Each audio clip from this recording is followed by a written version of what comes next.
circumstances where the threat was worse. In the end, it was divisive. And I'm sorry about that.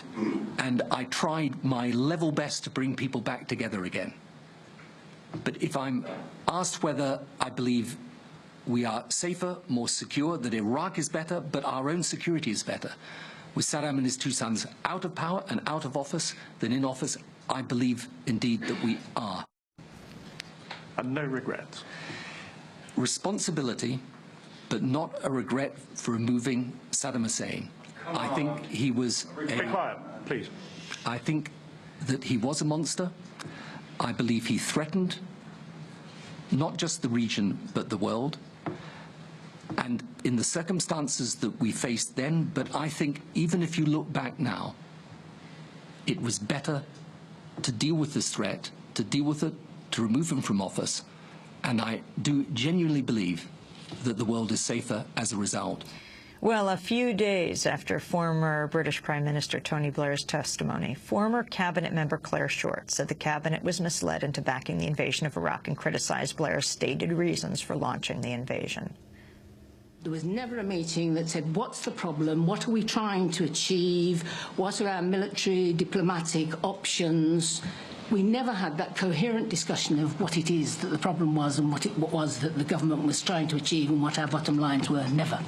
There was no emergency. No one had attacked anyone. There wasn't any new WMD.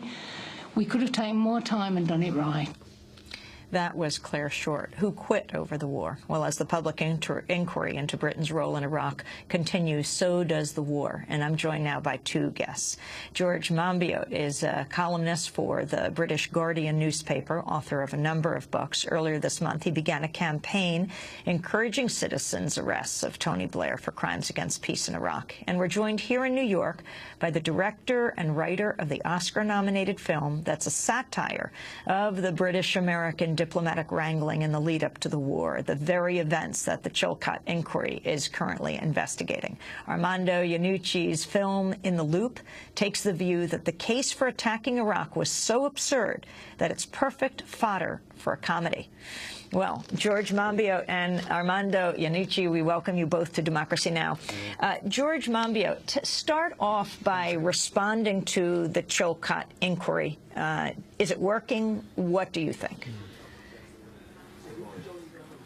Well, being pulled before the Chilcot inquiry is a bit like being mauled by a sock puppet. They're toothless, they're woolly, they're utterly feeble. It's a panel of pussycats, and they were deliberately chosen by the government for that very purpose. It's the Prime Minister's office which sets the terms of reference for inquiries in the UK and which chooses the members of the inquiry panel. So it's rather like someone, a criminal suspect, who's up before the court for murder, for example, who says, well, actually, I don't want to be tried for murder. I'd rather be tried for shoplifting, and I'd like to appoint the judge and the jury for that trial. It's a ridiculous process which should never be tolerated in the United States or indeed in any nation which has got a constitution. But in the UK, where we don't have a written constitution and where there are no practical limits to the Prime Minister's power, they can get away with it.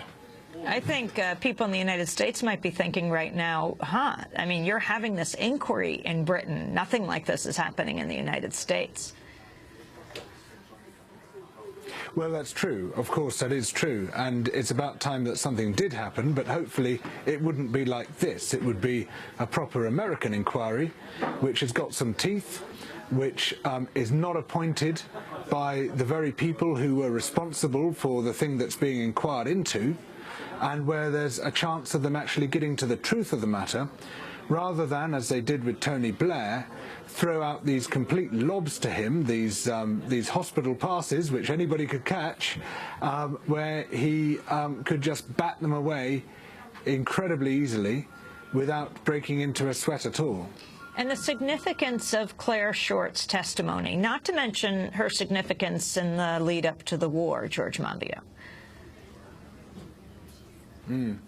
Well, the problem she's got, really, is that she didn't resign until after the war had already begun. And what she should have done was to resign at the same time as Robin Cook. Once the parliamentary decision had been taken, once Blair had said there's no turning back, now we're going in, Cook resigned at exactly the right moment and retained his credibility. Short had a difficulty in that she didn't resign then. She sort of flinched and resigned later, which makes her testimony slightly less powerful than it would otherwise have been.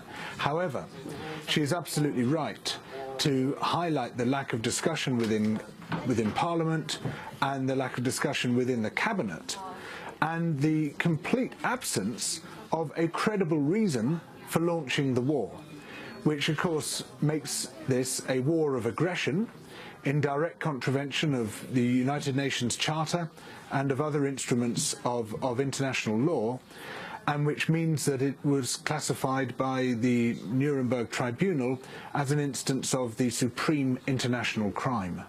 And your website, arrestblair.org, what exactly are you proposing, George Monbiot? Well, the purpose of the website is to raise money to pay bounties for people who attempt citizens' arrests of Tony Blair for the charge of a crime against peace, or the crime of aggression. It's the same crime. And so we're encouraging people to donate to the site, and then everyone who attempts a citizen's arrest gets 1/4 of the total pot at the time of their application.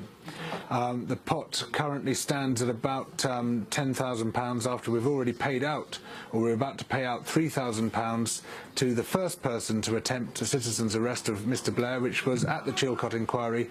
A woman called Grace McCann tried it, and she did it in such a way that it qualified for a bounty. And so the idea is to maintain pressure on Tony Blair until he is officially prosecuted, maintain pressure on the government and on the judicial authorities to prosecute him, and to ensure that nobody forgets this monstrous crime against humanity that he has committed, in which upwards of 100,000, possibly as many as 1 million people have died as a result of his illegal and unnecessary invasion of Iraq. We're going to break, then come back to this discussion. George Monbiot is our guest. He's in Oxford right now. He's a columnist for the Guardian newspaper, author of a number of books, founded the arrestblair.org website. And when we come back, we're going to play some clips of In the Loop. It's just